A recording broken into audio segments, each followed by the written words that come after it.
ओम शांति।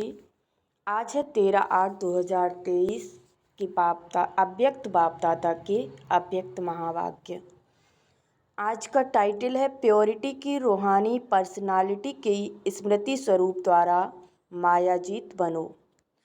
आज स्नेह के सागर बाप दादा चारों ओर के सर्व स्नेही बच्चों को देख रहे हैं। हर एक स्नेही बच्चों के मूरत में रूहानी पर्सनालिटी की झलक देख रहे हैं। बाहर के रूप में तो साधारण पर्सनालिटी वाले हैं, लेकिन रूहानी पर्सनालिटी में सबसे नंबर 1 है। दुनिया में अनेक प्रकार की पर्सनालिटीज गाई जाती हैं। शरीर की भी पर्सनालिटी, कोई विशेषता की भी पर्सनालिटी और कोई विशेष पोजीशन की भी पर्सनालिटी। लेकिन आप सबके चेहरे पर चलन में कौन सी पर्सनालिटी है? प्योरिटी की पर्सनालिटी।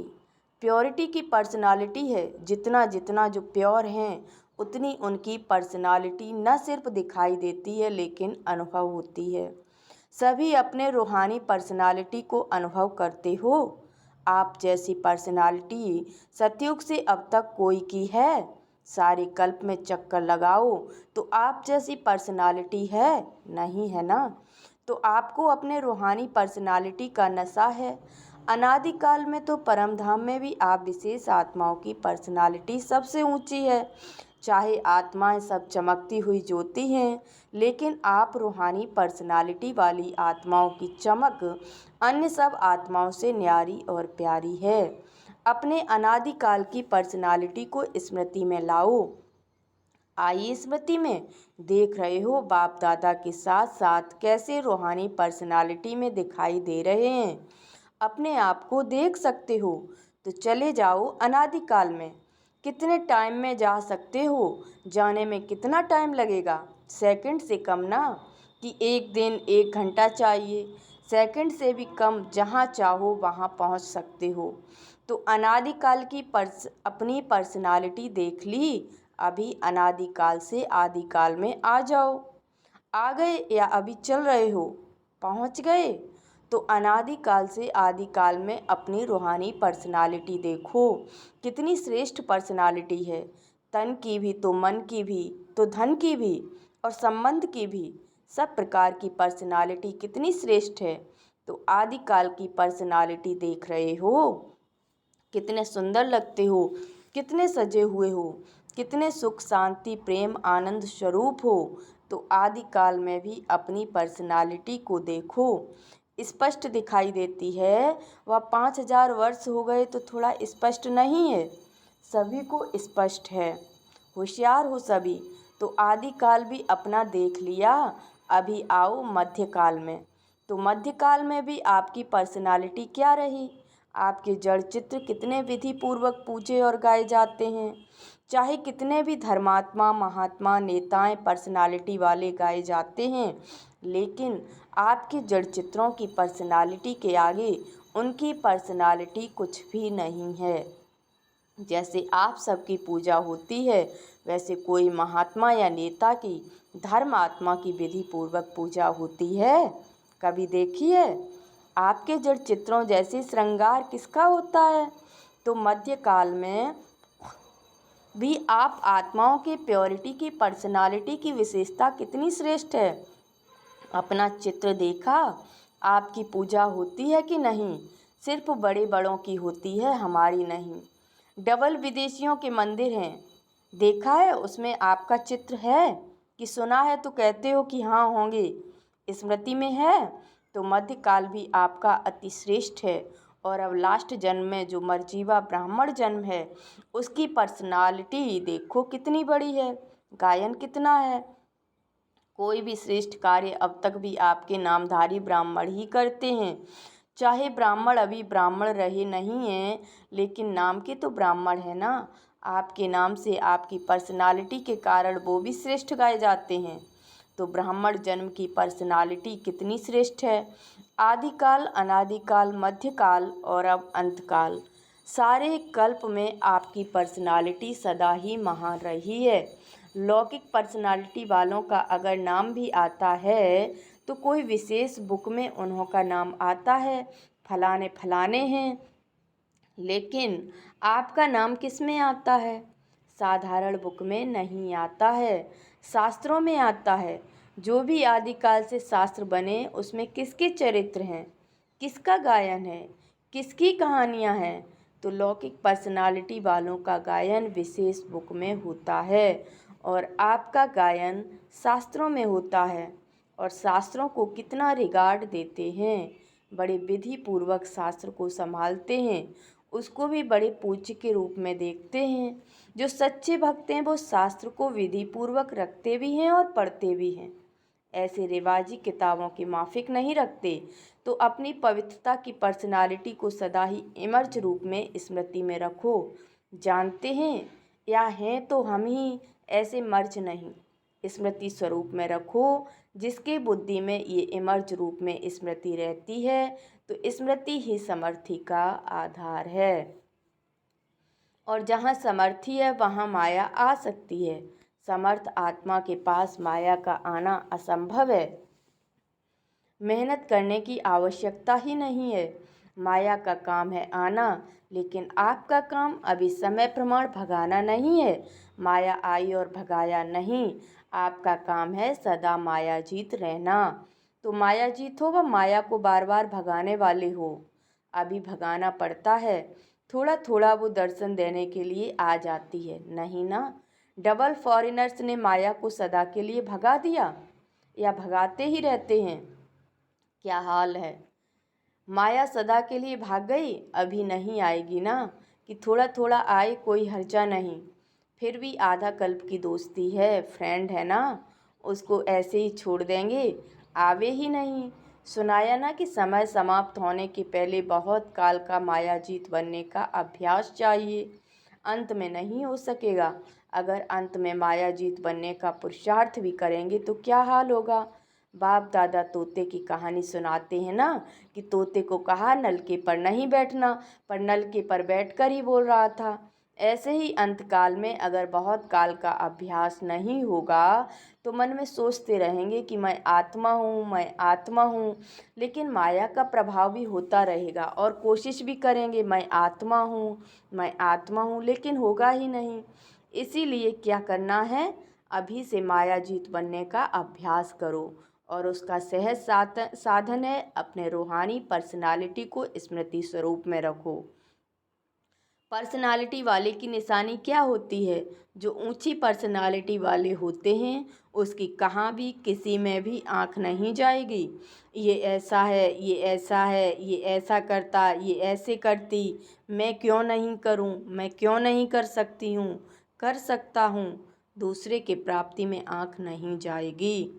क्यों? रूहानी पर्सनालिटी वाला सर्व प्राप्तियों से संपन्न है, स्वभाव में भी संपन्न, संस्कार में भी संपन्न और संबंध संपर्क में भी संपन्न, भरपूर।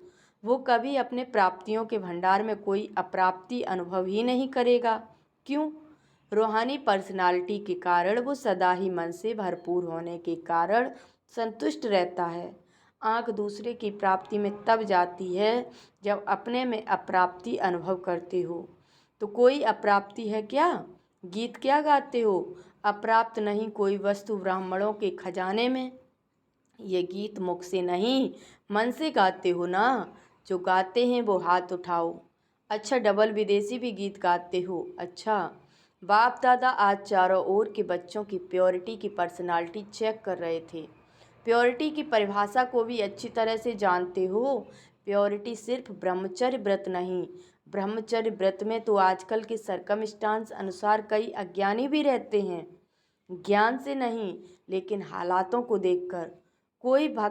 कई भक्त भी रहते हैं, वो कोई बड़ी बात नहीं है, लेकिन प्योरिटी को सारे दिन में चेक करो।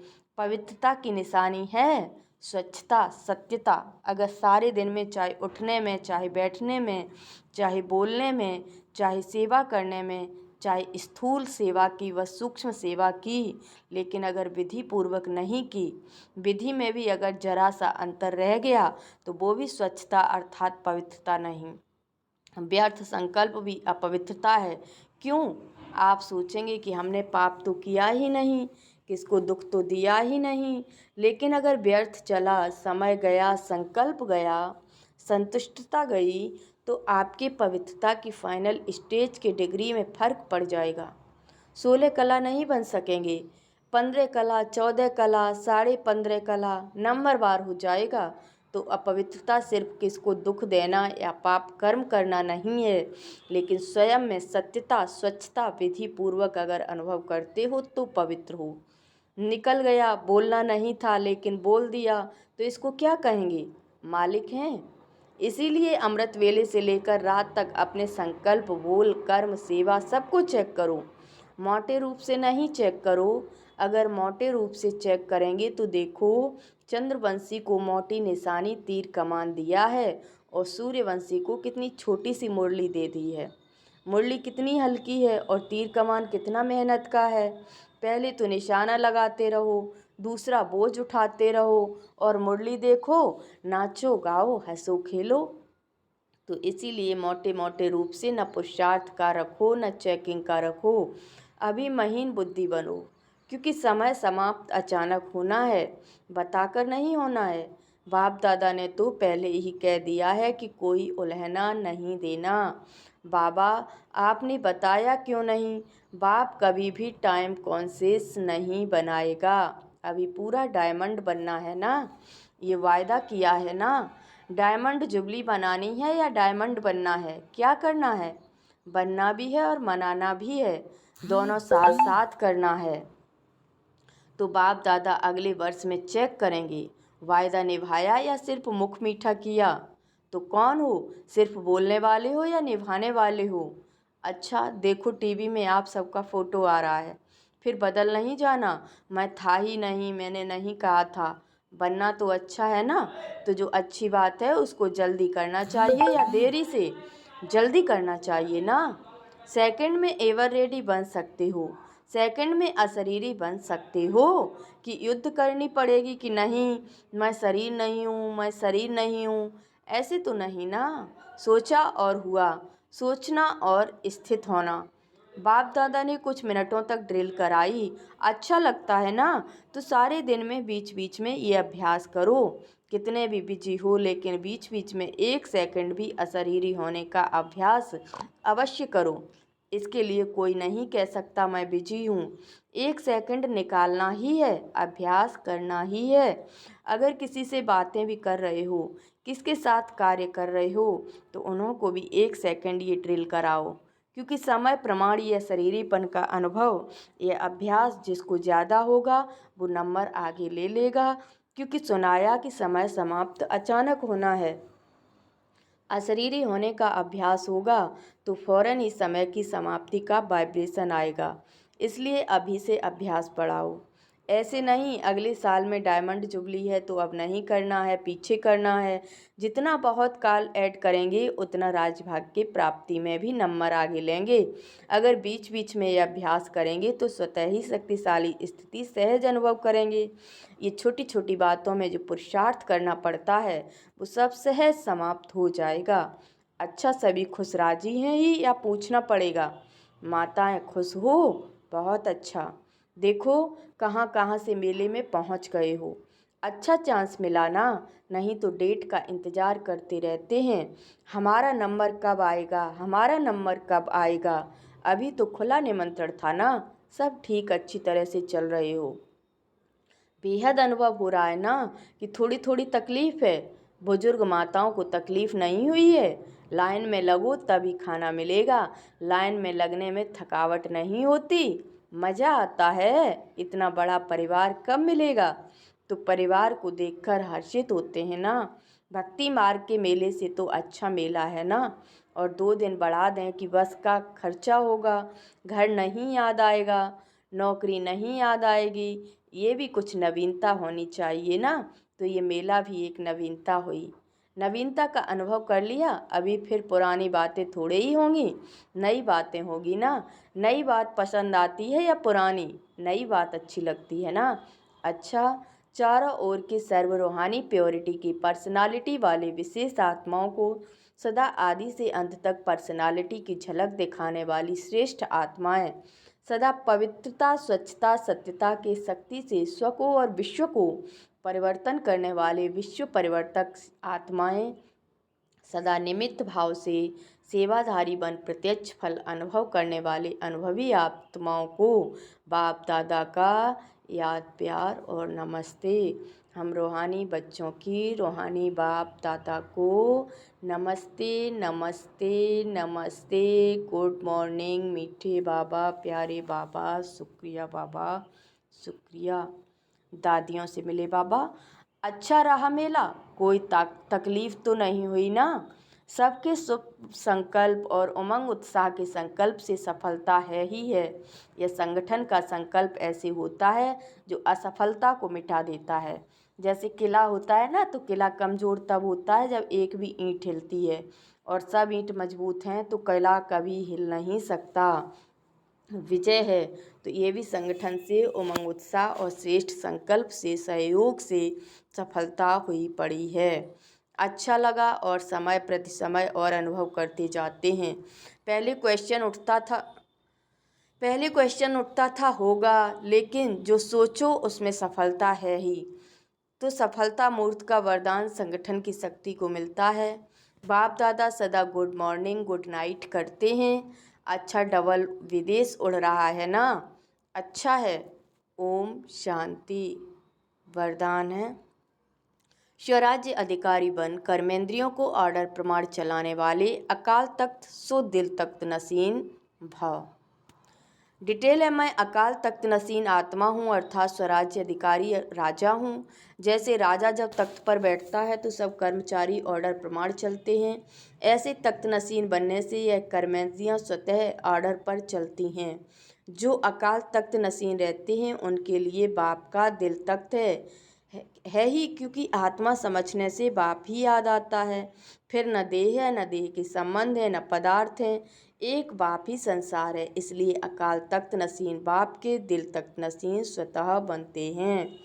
स्लोगन है, निर्णय करने, परखने और ग्रहण करने की शक्ति को धारण करना ही होली हंस बनना है। अच्छा, ओम शांति।